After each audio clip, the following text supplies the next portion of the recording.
کہانی کا عنوان روح کا آخری سفر اور واپسی کی پکار۔ السلام علیکم ناظرین، کیا آپ نے کبھی سوچا ہے کہ جب انسان کی آخری سانس نکلتی ہے تو اس کی روح کہاں جاتی ہے؟ وہ روح جو دنیا بھر کی مصروفیاتوں میں کھوئی رہتی تھی، جب اپنے ہی جسم سے الگ ہوتی ہے تو وہ کیا دیکھتی ہیں اور کیا سنتی ہیں؟ آج کی یہ کہانی آپ کے دل کو دہلا دینے والی ہے، کیونکہ یہ کوئی افسانہ نہیں بلکہ برزخ کے اس سفر کی حقیقت ہے جس سے ہم سب کو گزرنا ہے۔ غور کریں، وہ بادشاہ جو اونچے اونچے محلوں میں رہتے تھے، جن کے پاس بجلی کی روشنی اور نرم بستر تھے، وہ آج کہاں ہیں؟ موت نے ان کے غرور کے تخت بھی توڑ دیے اور انہیں زمین کے اندھیرے گڑھے میں پہنچا دیا۔ وہ جو اپنے دوستوں کی محفلوں میں مست تھے، آج تنہائی کی وحشت میں گرفتار ہیں۔ کیا کسی نے موت سے بچنے کے لیے کوئی قلعہ بنایا؟ نہیں، کیونکہ موت تو اللہ کا اٹل وعدہ ہے۔ میرے بھائیوں بہنوں، بہت سے لوگ سمجھتے ہیں کہ مرنے کے بعد انسان مٹی میں مل کر ختم ہو جاتا ہے۔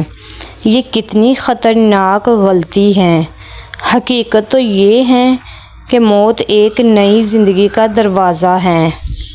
جب ایک انسان کی روح اس کے جسم سے جدا ہوتی ہے تو فرشتے اسے لے کر آسمانوں کی جانب پرواز کرتے ہیں۔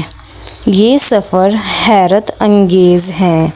جس طرح ایک شہد کی مکھی کے برابر چھوٹی سی روح میں پورا انسانی شخص موجود ہوتا ہے، وہ اپنی تمام یادوں، علم اور عقل کے ساتھ عالم برزخ میں داخل ہوتی ہے۔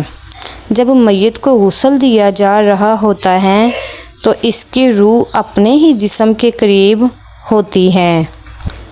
وہ سن رہی ہوتی ہے کہ کون اس کے لیے رو رہا ہے اور کون کیا باتیں کر رہا ہے۔ جب جنازہ اٹھایا جاتا ہے تو روح کو ہر چیز کی خبر ہوتی ہے۔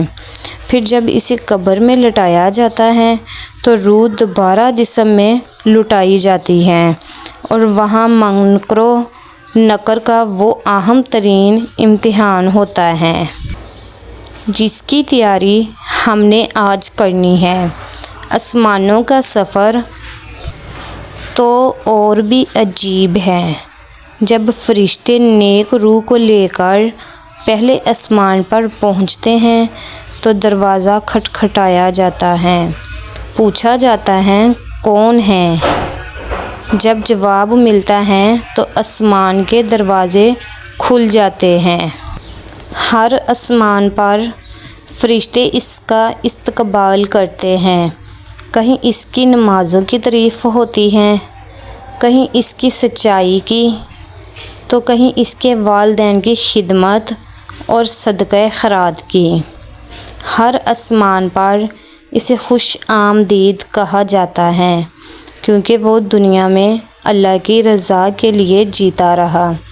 پھر وہ روح آگ، نور، ظلمت اور برف کے سمندروں کو پلک جھپکتے میں عبور کرتی ہے۔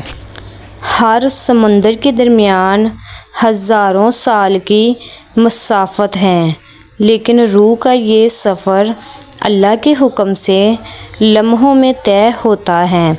جب وہ روح عرش الہی کے قریب پہنچتی ہے جہاں جلال کے پردے ہیں تو اللہ رب العزت فرماتے ہیں اسے قریب لاؤ۔ وہاں جب روح اپنے گناہوں کی وجہ سے ڈر رہی ہوتی ہے تو اللہ اپنے فضل و کرم سے اسے معاف فرما دیتے ہیں۔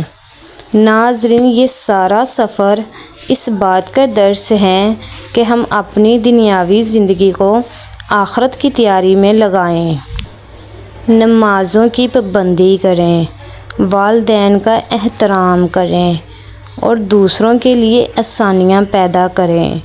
کیا پتہ اگلا سفر ہمارا ہو۔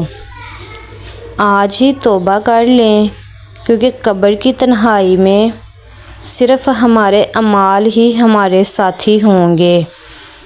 اللہ ہم سب کو اپنے نیک بندوں میں شامل فرمائے۔ آمین۔